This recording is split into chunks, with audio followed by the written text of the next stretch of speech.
Olá, seja muito bem-vindo a mais um episódio da nossa série especial aqui pela Turquia, compreendendo a história do cristianismo. E hoje eu vou trazer você até um lugar onde os cristãos primitivos se refugiavam da perseguição por sua fé. Você sabe, eu sou Rodrigo Silva e sempre busco evidências que confirmem a historicidade da Bíblia Sagrada e a história da Igreja Cristã.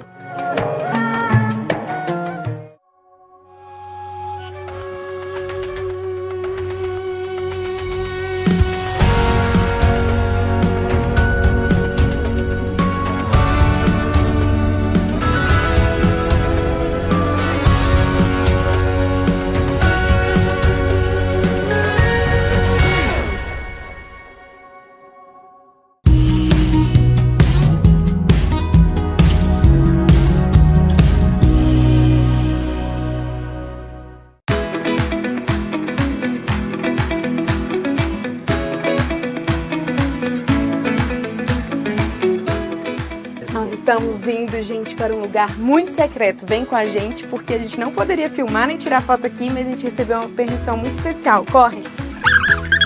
Chegamos no maior museu de cabelo do mundo.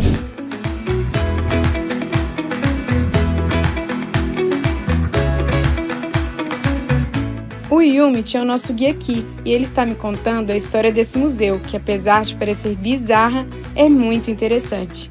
Ele me disse que o dono do local é o Sr. Galip, que é um artesão muito renomado na região. Cerca de 40 anos atrás, ele teve um romance com uma turista francesa, que quando foi embora, deixou um pedaço de seu cabelo como recordação. Olha que diferente.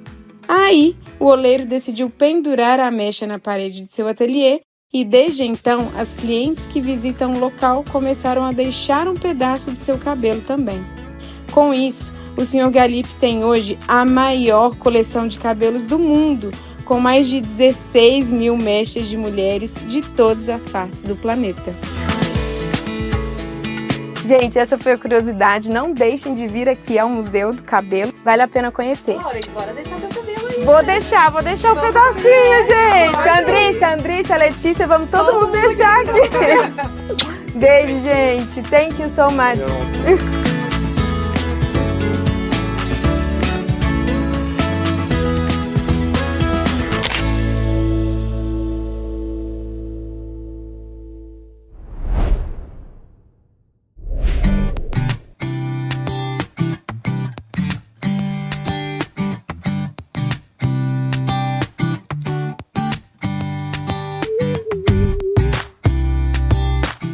Bom, nós já saímos de Goreme, que é a cidade do museu a céu aberto, e agora a gente está indo para Kaymaklı, que é uma cidade subterrânea e que fica a cerca de 30 quilômetros de onde a gente estava.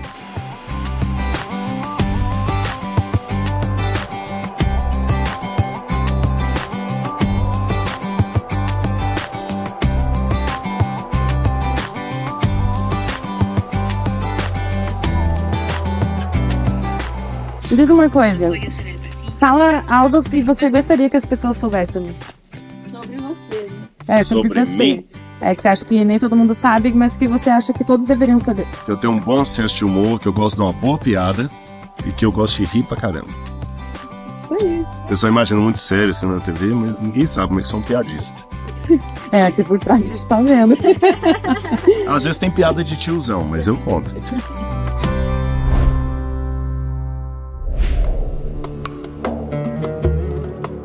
Aqui atrás de mim eu tenho ruínas do período otomano. Poucas pessoas conhecem a história do Império Otomano, que tomou conta de muitas terras, que vão desde a atual Turquia, passando pelo Líbano, Síria, Israel, Egito. Foi realmente um grande poder.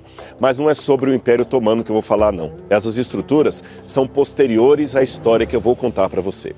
Aqui na Turquia já foram mapeadas cerca de 20 cidades subterrâneas. E por que esse nome, cidades subterrâneas? É porque os arqueólogos descobriram que embaixo da terra, como se fosse um labirinto, um verdadeiro formigueiro humano, uma verdadeira cidade existiu por muito tempo. E quem eram seus cidadãos? Pessoas que estavam refugiando-se nesse local, fugindo da perseguição religiosa. E quem eram estes? Os cristãos. Ao que tudo indica, os cristãos vinham para cá e se escondiam nesse lugar porque do lado de fora eles estavam sendo ameaçados de serem mortos porque acreditavam em Jesus como seu Deus, como seu Salvador. Ao que tudo indica, eles se refugiaram nesse lugar na época romana, porque temos indícios de cristãos se escondendo aqui na época do final do primeiro século de nossa era, segundo século. Aí eles eram perseguidos pelo Império Romano. Mais tarde, eles foram novamente perseguidos por exércitos persas e mais uma vez buscaram refúgio nesse lugar. E no 8º século de nossa era, a partir do 8º século, muitos deles foram perseguidos por milícias muçulmanas, que mais uma vez queriam matá-los por sua crença em Jesus. Ou seja, eram pessoas como eu e você, homens, mulheres, jovens, crianças, adultos, todos que estavam aqui refugiados porque queriam apenas uma coisa: a liberdade de culto.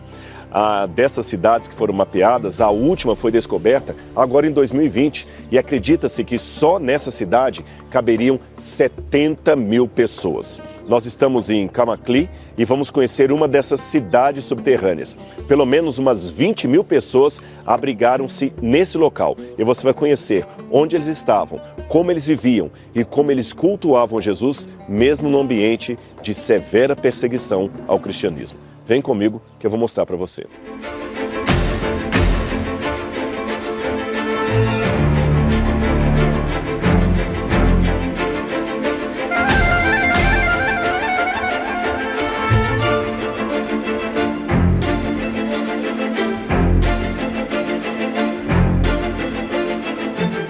Pessoal, nós fizemos uma força-tarefa com a equipe para poder mostrar para vocês esta cidade subterrânea. Nós não estamos em condições ideais, aqui não é um estúdio, há turistas passando, você está vendo que o lugar é apertado, então vocês vão ouvir outras vozes, porque ecoa bastante aqui. Aliás, a minha própria voz já está ecoando, tá certo?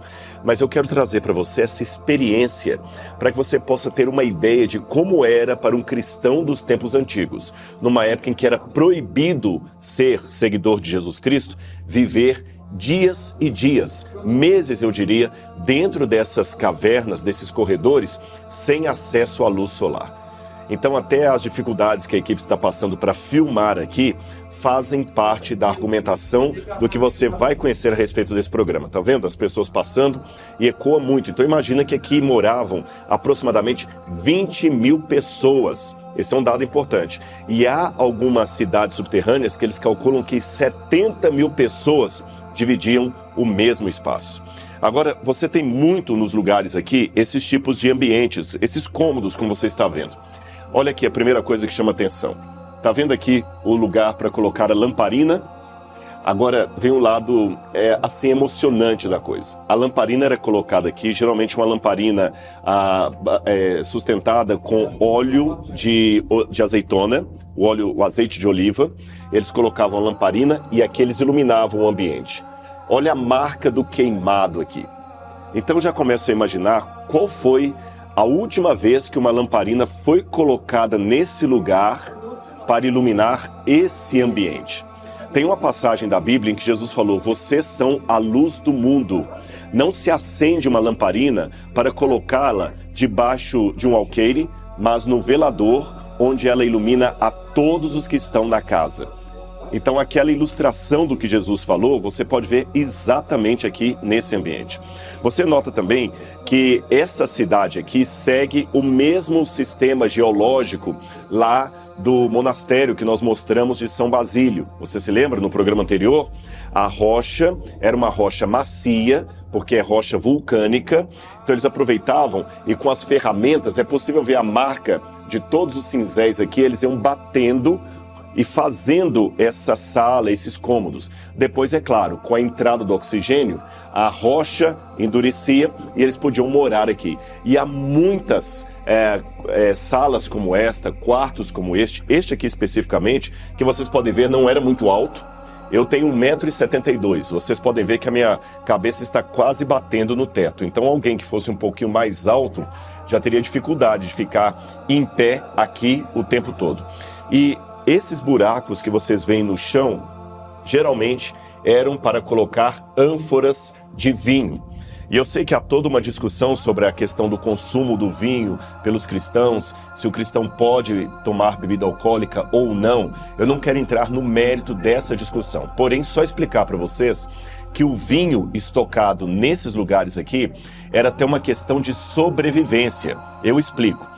Aqui não há uma reserva d'água no sentido de um rio que passe, que abasteça esse lugar com uma água ou uma fonte. Eles não tinham aqui um poço, por exemplo, que eles podiam cavar e obter água.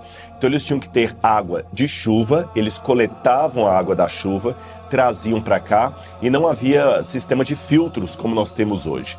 Nesse sentido, o vinho era importantíssimo, porque eles sempre tomavam um pouco do vinho alcoolizado com água. A medida até é trazida pelos documentos antigos. Era 10% de vinho para 90% de água.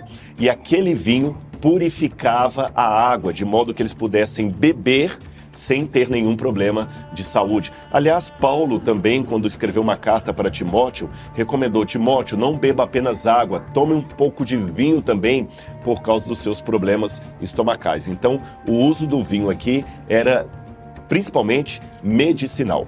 Fora o caso que, se alguém se acidentasse, precisasse suturar uma ferida, o vinho também ajudava a limpar o local, a esterilizar aquele machucado e, quem sabe, até ajudar a pessoa a aguentar a dor de uma sutura ou coisa parecida. Ou seja, não era uma vida fácil aquela que os cristãos tinham nesse lugar. E você tem muitos ambientes preparados para esconderijo, fuga e, quem sabe, até defesa própria contra qualquer ataque que pudesse vir de fora. Mais lugares para colocar as ânforas e, geralmente, nesses outros pontos que nós temos aqui dentro, eles podiam colocar, às vezes, animais. Era um pequeno curral para colocar ovelhas e eles tinham sempre que limpar as fezes dos animais, porque todo o gás que aquilo ia produzindo podia intoxicá-los. Ou seja, havia uma verdadeira engenharia de sobrevivência para que eles pudessem morar aqui. E vocês vão ver outros cômodos e outros corredores bem íngremes, bem apertados, que nós vamos encontrar ali embaixo. Vem comigo.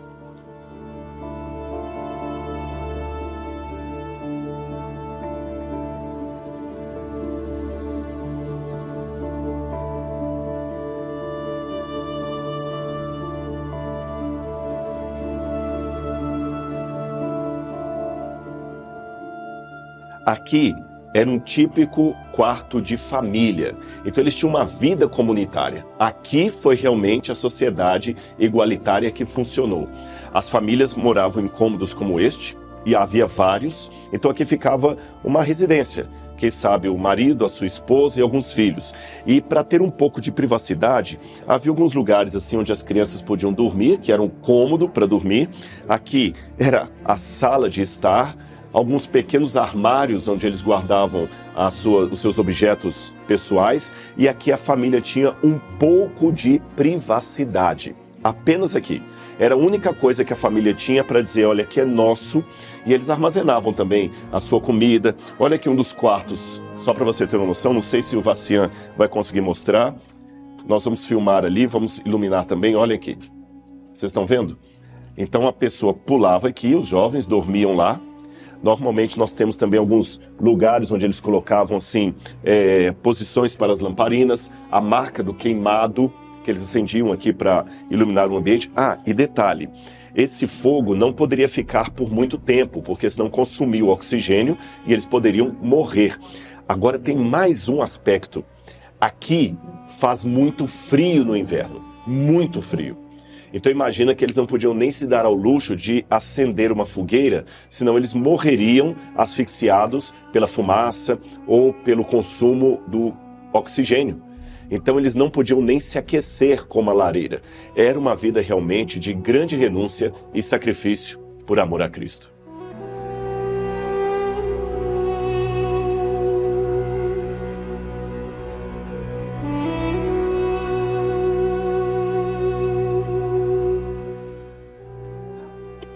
Olha aqui que legal. Antes de sair, eu quero mostrar para vocês também uma outra coisa. Olha esse buraco. Vou passar o meu dedo aqui, tá vendo? Olha. tem um buraco aqui. Aqui era onde eles amarravam a corda, porque no mesmo cômodo onde a família vivia, morava, eles também criavam seus animais particulares. Então talvez uma ovelhinha, uma cabra, um animal de pequeno porte ficava aqui. E eles usavam o leite desse animal para sobreviver. É lógico que esse buraco aqui não existia. Esse buraco que está aqui no meu pé, ele foi feito posteriormente e o pessoal acabou deixando um vidro para que a gente tenha uma noção como é que são os cômodos abaixo. Mas originalmente tudo aqui era um piso só. Não sei se o Vacian vai conseguir mostrar. Olha aqui, Vacian.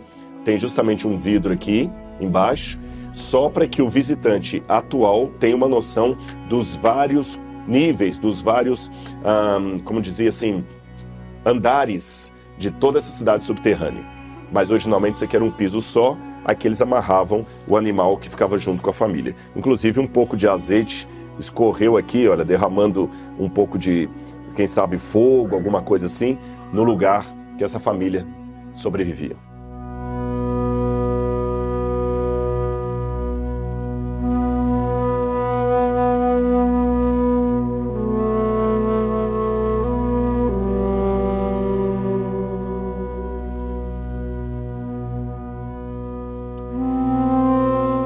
Olhem como que os corredores eram realmente estreitos. E por que isso aqui?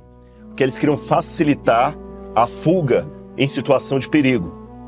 Olha bem, e em cada lugar você tinha aqui cômodos onde as famílias ficavam. E se precisassem fugir, você tinha todo um labirinto de lugares que você pudesse ir. Tá vendo? Olha, todos os lugares aqui tinham rotas de fuga. Rota de fuga. Isso aqui, na verdade, pessoal, era como se fosse quase um formigueiro. Sabe aqueles aquários de formigueiro que você vê todo ali o labirinto que é feito, os vários nichos, os vários cômodos, tudo por aqui você pode ter uma noção.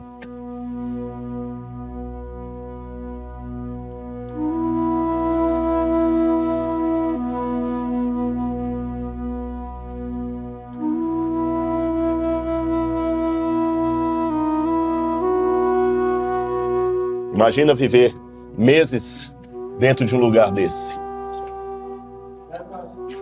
Aqui já era outra casa de família.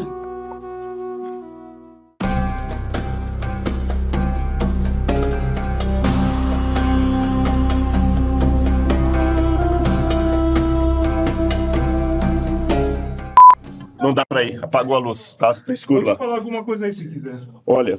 Não dá? Não dá, tá apagado lá. Não dá para ir mais, tá vendo? Mas realmente o lugar era difícil de sobreviver. E havia em alguns desses nichos aqui, algumas portas que eles fechavam com a pedra para impedir que um exército viesse atacá-los. Então, se alguém descobrisse o acesso e viesse aqui, quem morava tinha rotas de fuga para escapar do exército. Acho que está na hora de voltar. Vamos lá.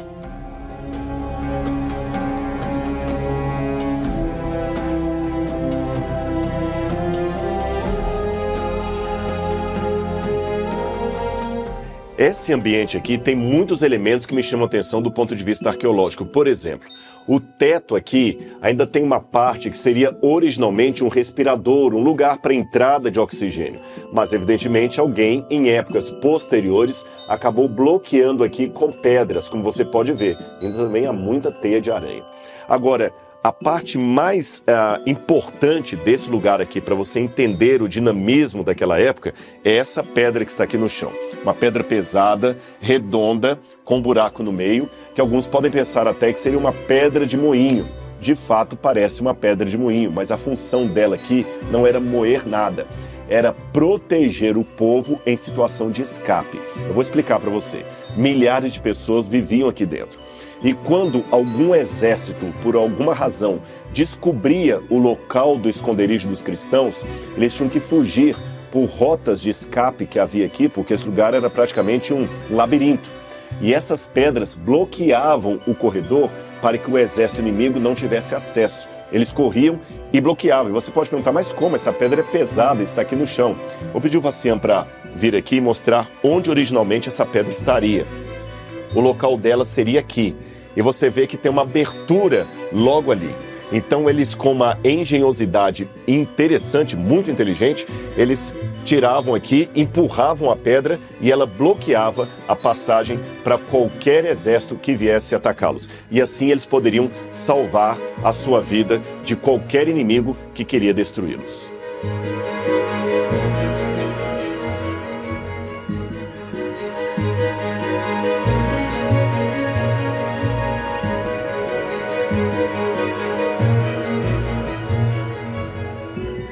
Esse aqui é o lugar mais emocionante de toda a trajetória aqui pela cidade subterrânea. Pelo menos é o lugar que mais mexe comigo. E é aqui que eu quero terminar o nosso bate-papo com vocês. Aqui, nesse lugar, era a igreja da cidade subterrânea. Nesse lugar, eles se reuniam para devotar a sua vida a Jesus. Eu vou pedir o Vacian para vir aqui com a luz. Nós temos aqui alguns desenhos, eu não sei se vai dar para vocês em casa verem, como se fosse quase uma janela que eles começaram a esculpir aqui e não terminaram. Aqui eu vou passar o dedo para que vocês tenham noção de onde eles marcaram uma janela. Aqui tem uma outra maior, só que era uma janela que não dava para lugar nenhum, porque eles não podiam ver a luz do sol, nem a paisagem. E aqui nós temos, inclusive, algumas marcas posteriores ao quarto século. Vocês estão vendo aqui uma cruz. Vou passar aqui o dedo onde está justamente a marca do cinzel aqui. Você tem aqui uma cruz e aqui como se fosse uma flor, algum tipo de objeto assim. Alguns pensam que seria até um trevo, não sei. Alguma marca cristã posterior. Isso aqui já deve ser do século VIII ou do século XII. Mas essa capela pode remeter a antes do quarto século a.C., antes de Constantino. Então imagina que aqui eles realizavam seus cultos, aqui que eles glorificavam a Jesus, enquanto lá fora a vida deles corria perigo. E foi justamente nessa pedra que ficava aqui ao centro que eles liam a palavra de Deus, ou pelo menos recitavam a palavra de Deus. Eles não tinham aqui uma condição confortável para que todos pudessem cantar, abrir o inário, acessar a Bíblia no celular. Não, era um ambiente inóspito. Foi nesse lugar que eles louvavam a Jesus pela salvação que eles tiveram, mesmo sabendo que a sua vida corria perigo por essa fé. Eu vou deixar que um grupo passe aqui agora e eu vou aqui dentro para ler para vocês uma passagem importante a respeito disso. Vacian, vem comigo aqui. É um cômodo adjacente da igreja e aqui também eles estocavam vinho. Quem sabe para a Santa Ceia, Vacian, mostra aqui no chão o buraco das ânforas. Aqui não parece ser o lugar de uma casa. Talvez era o vinho usado na Santa Ceia. Ali, naquele outro cômodo, eles adoravam Jesus. E como eu falei com vocês, há a possibilidade que os cristãos já se refugiassem nesse lugar desde o final do primeiro século, início do segundo século, depois, antes de Constantino, depois no século VIII, no século XII. E eu vou pedir a minha Bíblia aqui. Obrigado, Andrícia está segurando a iluminação e ela segurou minha Bíblia também, porque eu queria ler para vocês uma passagem do livro de Hebreus, que muitos pensam pode fazer alusão a situações como esta que os cristãos passavam se refugiando nesse lugar inóspito por causa da sua fé, nesse lugar tão desconfortável. Imagine você ter um culto a Jesus aqui sem beleza. Aliás, se vocês perceberam, comparando a igreja que eu mostrei agora ali fora com aquelas outras igrejas lá do monastério, aqui você não tem um reboco com pinturas, com afrescos, com desenhos de santos, de anjos. Não, apenas aquela cruz que é muito posterior, feita ali na rocha e nada mais. Não havia beleza. É nesse lugar que se reuniam aqueles que, como diz o livro de Hebreus, faziam parte dos heróis da fé. Eu vou ler para vocês, de maneira muito, significativa para mim, a palavra de Deus no mesmo lugar onde os cristãos se refugiavam da perseguição. Hebreus capítulo 11 fala o seguinte a respeito dessas pessoas. Eu vou ler o verso 38. O mundo não era digno deles. Andaram errantes pelos desertos, pelos montes, pelas covas, pelos antros da terra. Talvez para muitos a expressão antros da terra pode não ser muito clara. Antros da terra é justamente o subsolo, a parte interior da terra. Todos esses, mesmo tendo obtido bom testemunho por meio da fé, não obtiveram a concretização da promessa, porque Deus tinha previsto algo melhor para nós, para que eles, sem nós, não fossem aperfeiçoados. Ou seja, o que o livro está dizendo é que aquelas pessoas que morreram nesse lugar sem ter visto o cumprimento da promessa, porque nenhum deles viu a volta de Jesus, Jesus não voltou ainda. Eles não viram nem mesmo a Nova Jerusalém, mas eles ficaram fiéis, porque eles sabiam que Deus é aquele que assina a promessa bíblica. Agora você pode estar me perguntando, o que fazia eles aguentarem todo o desconforto daqui de dentro? A perseguição que acontecia lá fora. Era semelhante a uma anedota que eu li certa vez sobre a Arca de Noé, onde alguém disse, a Arca de Noé é como a igreja, a gente só aceita o mau cheiro dos animais lá dentro por causa do dilúvio que está acontecendo lá fora. Aqui, eles não tinham tempo para ficarem divididos em grupinhos. Eu penso assim, eu penso assado, não quero ir para a igreja, não quero me ajuntar com eles. A perseguição obrigava que eles fossem unidos. A perseguição obrigava que eles se reunissem no mesmo lugar. Você acredita que todos aqui tinham o mesmo pensamento, que não havia discordâncias, que não havia às vezes até um pequeno embate ou um desconforto de um em relação ao comportamento do outro? Não. Eles eram seres humanos como nós, com todas as dificuldades de relacionamento que nós temos. A diferença é que havia uma perseguição lá fora que não permitia que eles pensassem no seu próprio umbigo. A união, na fé, na palavra, na comunhão, é o que os fazia persistir e perseverar em Cristo Jesus. Eu fico pensando se todos os turistas que estão passando aqui, que vocês até ouvem as vozes deles, porque aqui há muito eco, se todos eles sabem realmente o que significava ser um cristão naquele tempo. Quanto a mim, eu tomo uma decisão hoje que eu espero que seja a sua também, desse lugar, onde tantos irmãos e irmãs que eu nem sei o nome se refugiaram por amor a Cristo, que eu possa ter a mesma fé, porque ainda que caiam os céus, eu quero ficar firme por Jesus.